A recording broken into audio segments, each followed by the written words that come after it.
Hello, my name is Misiura. I'll be performing Whisperin Bill by Irving Bacheller. So you're taking a census, mister? There's 3 of us living still, my wife and I, and our only son, that folks call Whisperin Bill. Don't be afraid, Bill.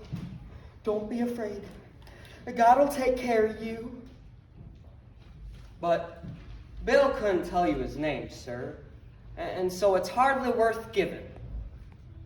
For you see, a bullet killed his mind and left his body living. Sit down for a minute, mister. You see, Bill was only 15 at the time of the war, and as likely a boy as ever this world has seen. And what with the news of battles lost and the speeches and all the noise, I guess every farm in the neighborhood lost a part of its crop of boys. 'Twas harvest time when Bill left home. Every stalk in the field of rye seemed to stand tip-top to see him off and wave him a fond goodbye. I couldn't control my feelings, but I tried with all my might, and his mother and me stood a-crying till Bill was out of sight. God'll take care of you, Bill. God'll take care of you. His mother, she often told him, when she knew he was going away, that God would take care of him if he didn't forget to pray. And on the bloodiest battlefields, when bullets whizzed in the air and Bill was a-fighting desperate, he used to whisper a prayer.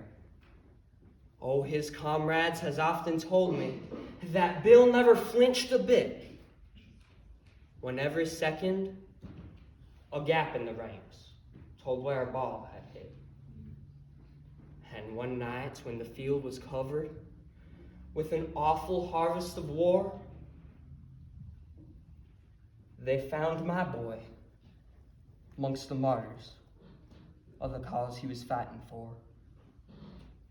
His fingers were clutched in the dewy grass.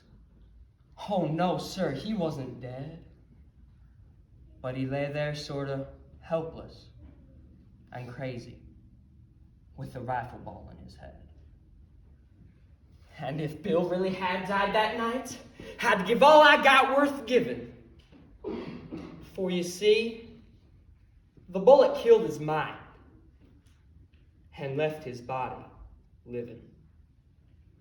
An officer wrote and told us that the boy had been hurt in a fight, but they said the doctors reckoned they could bring him around all right. We waited and watched for a month or more, and the summer was nearly past, when a letter came one day that said, Bill had started for home at last. I'll never forget the day Bill came. 'Twas harvest time again, and the air blown o'er the yellow fields was sweet with the scent of grain. The dooryard was full of the neighbors who had come to share our joy, and we all rang up a mighty cheer at the sight of that soldier boy. And then all of a sudden, somebody said, that boy don't even know his mother. And the boy stood there whispering, fearful like, and staring from one to another. Don't be afraid, Bill, he said to himself as he stood in his coat of blue. God'll take care of you, Bill. God'll take care of you. He seemed to be loading and firing a gun and acting like a man who hears the awful roar of the battlefield a-pounding in his ears.